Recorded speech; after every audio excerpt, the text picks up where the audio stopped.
Assalamualaikum dan salam hormat. Kalender jenayah edisi 4 Disember 2015. Kita mulakan dengan kes sindiket pemerdagangan manusia yang mengaut keuntungan hasil keringat dan air mata 16 wanita warga Indonesia. Pihak polis berjaya menumpaskan sindiket berkenaan yang mengaut keuntungan RM75,000 sebulan selepas wanita berkenaan dipaksa menjadi amah tanpa dibayar gaji. Sindiket itu yang berselindung di sebalik perkhidmatan mengemas dan membersihkan rumah telah mengumpul hampir RM1.8 juta sejak bergiat aktif sekurang-kurangnya 2 tahun lalu. Ikuti laporannya dalam kalender jenayah minggu ini. Seramai 6 amah warga Indonesia yang bekerja tanpa gaji dengan satu sindiket berjaya diselamatkan oleh unit anti pemerdagangan orang dan anti penyeludupan migran di 7C Bukit Aman dengan kerjasama Harian Metro semalam. Operasi itu hasil penyamaran polis dan Harian Metro sejak September lalu sebelum serbuan dilakukan semalam di beberapa lokasi dan menahan 3 individu tempatan dipercayai dalang sindiket terbabit. Siasatan awal mendapati amah Indonesia yang berusia antara 18 hingga 42 tahun hanya diberikan bayaran serendah RM3.50 untuk setiap jam bekerja, manakala pasport mereka turut disimpan sindiket terbabit. Sindiket itu menggunakan modus operandi sebuah agensi yang menyediakan perkhidmatan mencuci dan mengemas rumah, sedangkan hakikatnya mereka mengeksploitasi amah Indonesia berkenaan.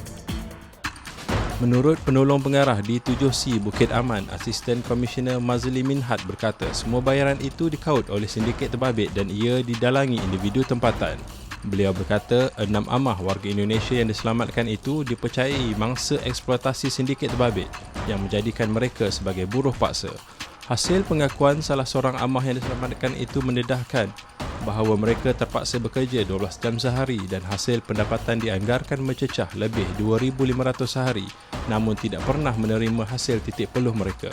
Sebaliknya, wang itu diserahkan kepada individu sindiket terbabit. Kes itu disiasat mengikut Seksyen 13 dan 14 Akta Anti Pemerdagangan Orang dan Anti Penyeludupan Migran Atit SOM 2007 yang boleh membawa hukuman penjara maksimum 20 tahun serta denda jika sabit kesalahan. Mengaut keuntungan sehingga RM75,000 sebulan.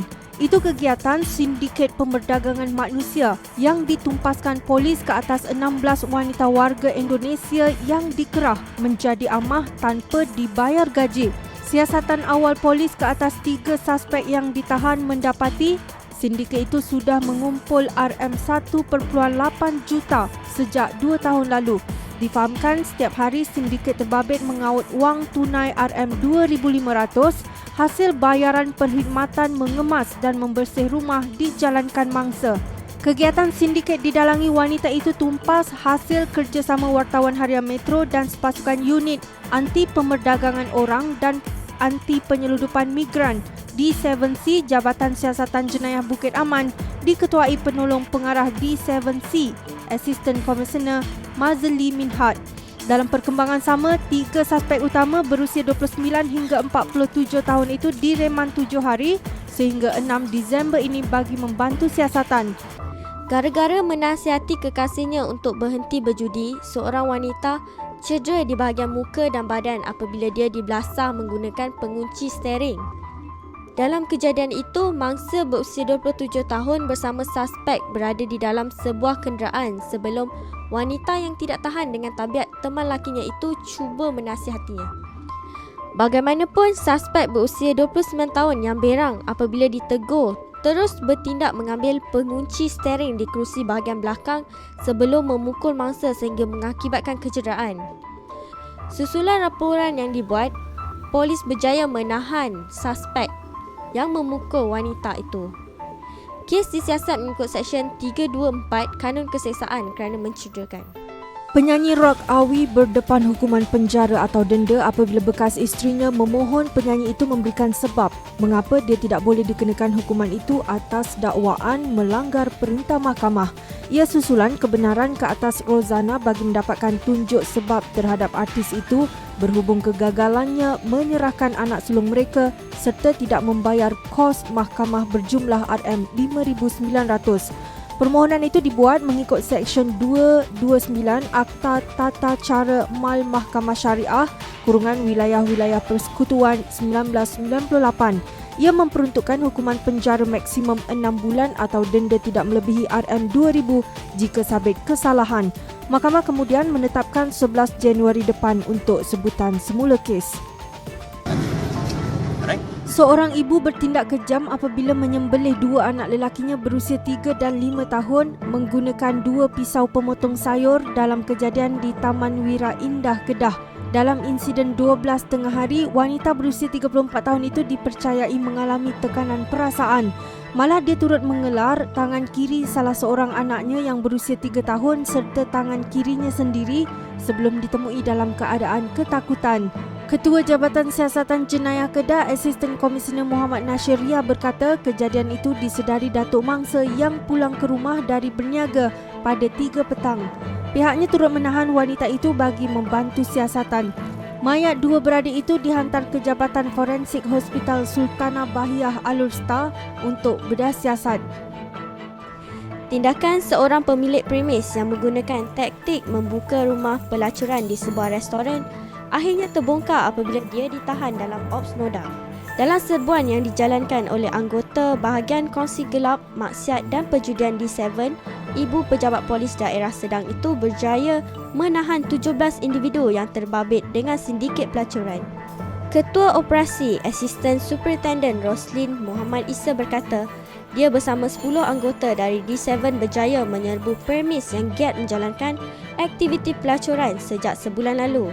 Hasil serbuan berjaya menahan 14 wanita warga Vietnam yang giat menjalankan aktiviti pelacuran. Wanita ini berusia antara 20 hingga 40 tahun. Turut ditahan 3 lelaki tempatan yang berusia lingkungan 30-an yang menjaga premis berkenaan. Semua yang ditahan dibawa ke Balai Polis dan kes disiasat mengikut Seksyen 372B Kanun Keselesaan kerana menawarkan perkhidmatan seks. 29 pendatang asing tanpa izin parti dari Myanmar ditahan ketika cuba memasuki negara ini dalam kejadian di Ladang Getah di Chuping, Padang Besar, Perlis. Tangkapan pada 9.30 malam itu, kesemua warga asing terbabit termasuk 2 wanita ditahan ketika anggota unit pencegahan penyeludupan UPP melakukan rondaan di kawasan ladang itu. Kesemua mereka diserahkan kepada Jabatan Imigresen Perlis untuk tindakan lanjut. Suspek yang dipercayai melanggar 2 sekatan jalan raya sebelum menghimpit dan melanggar seorang polis trafik sehingga cedera akibat terjatuh masih belum berjaya diberkas. Suspek dipercayai meloloskan diri ke kawasan kebun limau di Tambun, Perak. Walaupun berjaya meloloskan diri, namun polis sudah mengenal pasti identiti individu yang dipercayai boleh membantu siasatan. Individu terbabit dikenali sebagai G. Bharati Vasu atau lebih dikenali sebagai Don Tiger, berusia 27 tahun, beralamat di Kampung Lim Tan, Ipoh. Individu itu mempunyai 3 rekod jenayah lampau, antaranya membabitkan samun bersenjata dan jenayah wang palsu.